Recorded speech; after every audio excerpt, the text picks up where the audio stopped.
Pues en primer lugar, no ir nunca a Hollywood y no enamorarse de una diva de los años 20, que es lo que precisamente son los errores que comete William Holden en Sunset Boulevard, en El crepúsculo de los dioses.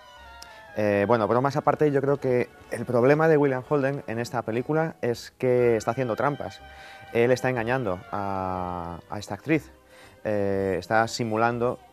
por interés, que está escribiendo un guión para ella, un guión que se va a realizar y que va a dar lugar a su reaparición estelar, cuando en el fondo con quien está escribiendo su guión es con una analista de guiones, esa joven ingenua Betty,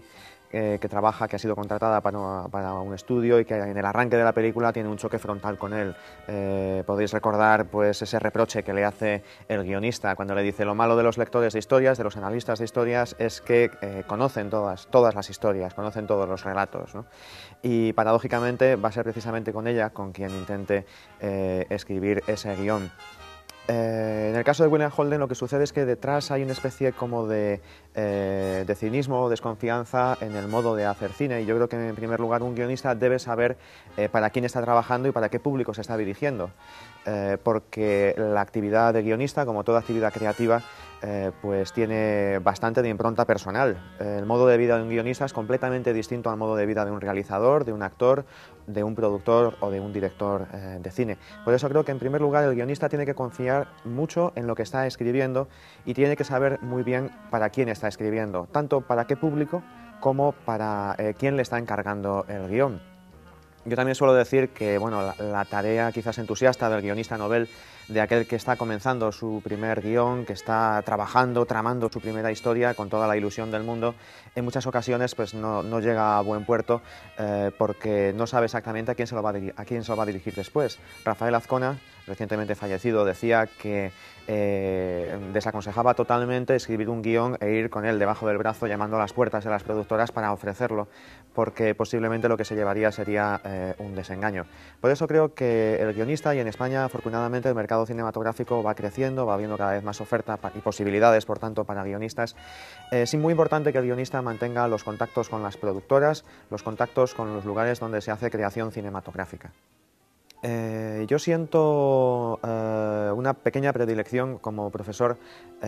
por la película Sexto Sentido, de Night Shyamalan. Es la segunda película de este director norteamericano de origen indio. Y en esta historia, en esta película, lo que hace en el fondo es volver a relatar un cuento de fantasmas, una trama muy conocida, los contactos entre humanos y fantasmas para solucionar problemas de la vida de los humanos normalmente. Lo que ocurre es que en esta película Shyamalan es mucho más audaz, no se queda en la trama de cuento de fantasmas. Él mismo contaba que lo que quería realmente, lo que quería explorar era los problemas de comunicación entre las personas. Da igual que haya fantasmas por medio, da igual que se trate del género fantástico, que se trate del género de aventura o que se trate del drama. Él quería hablar de la incomunicación, llevada a un extremo absoluto, que es el de un fantasma, el de un muerto que no es consciente de serlo en un mundo de vivos. No es consciente tampoco de cuál es el auténtico problema que existe en esa incomunicación entre los dos esposos. En esta película nos ofrecen en primer lugar un conflicto básico, que es el que mueve la estructura del Sexto Sentido, que consiste en desentrañar un enigma, la curación de un niño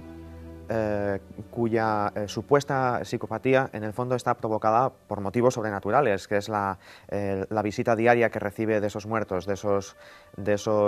muertos que ve, muertos vivientes, y bueno, una vez que consiga arreglar el problema de este niño, la enfermedad habrá desaparecido. Por tanto, es un problema médico que excede el campo de lo natural. Ese sería el conflicto básico, el motor de la historia: solucionar un enigma, la curación de un niño. En segundo lugar, nos encontramos otro nivel de conflicto, que es el conflicto entre personajes, la colisión, la tensión, el contraste, la complementariedad. Y aquí lo que encontramos es precisamente un problema de comunicación, no solamente en esa relación médico-paciente que se da entre el psiquiatra infantil y el pequeño Cole, sino también la incomunicación que existe entre el niño y la madre, que intenta ayudar a su hijo, un hijo que debe tener un problema bastante grande porque además de su inestabilidad se da cuenta de que le está ocultando un secreto, y que bueno, la incomunicación provoca una barrera entre madre e hijo. Y en tercer lugar tenemos esa incomunicación entre esposos a la que me he referido antes, ¿no? Pero sobre todo, cuando hay confianza, cuando hay sinceridad en estas relaciones, los conflictos, los problemas de comunicación se van a resolver. Shyamalan viene a decirnos, por tanto, en el sexto sentido, no tanto cómo solucionar un problema con espíritus que nos visitan, sino sobre todo cómo solucionar problemas humanos, porque al fin y al cabo las historias nos interesan no tanto por lo que tienen de original, de peculiar, de extravagante o de extraordinario, sobre todo nos interesan cuando apelan a nuestros problemas, a problemas humanos, a problemas cotidianos como es, por ejemplo, la incomunicación. Y por último, en esta película también encontramos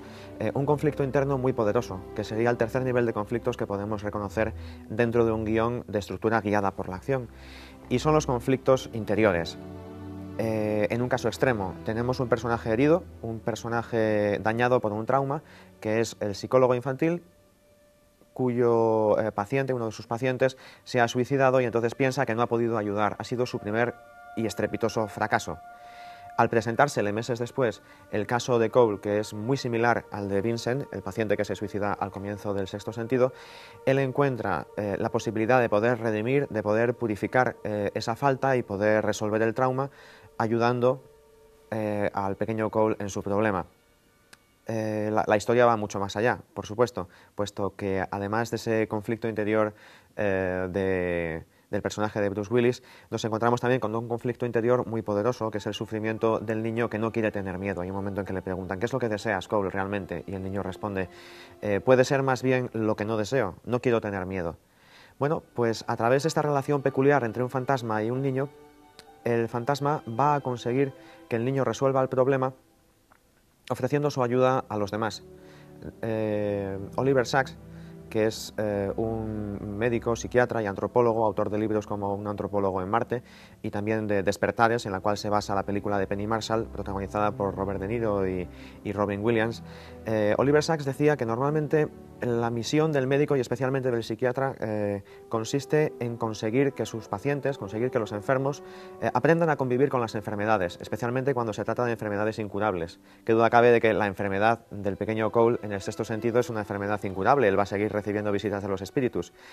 Sin embargo, la aportación que hace el personaje de Bruce Willis es ayudarle a escuchar, a atender los problemas de aquellos que acuden a pedir su ayuda, porque posiblemente esos muertos están pidiendo ayuda. Cuando el personaje de Cole consiga pues escuchar y resolver esos problemas, lo que antes era eso, un problema que causa pánico, que causa miedo, que hace la vida insoportable, transforma la vida de Cole en un héroe. De ahí que Shyamalan establezca el clímax del sexto sentido, no tanto en el reconocimiento de Bruce Willis como un muerto, con la famosa escena del anillo que cae rodando y entonces es consciente de que su esposa en el fondo es viuda, sino el momento de la representación teatral en la cual Cole está representando el papel de rey Arturo, extrayendo la espada Excalibur y recibiendo el homenaje de sus compañeros. Esa es, digamos, la elevación del personaje de Cole a la categoría de héroe y la resolución de otro conflicto interno que nos presenta el guión del sexto sentido.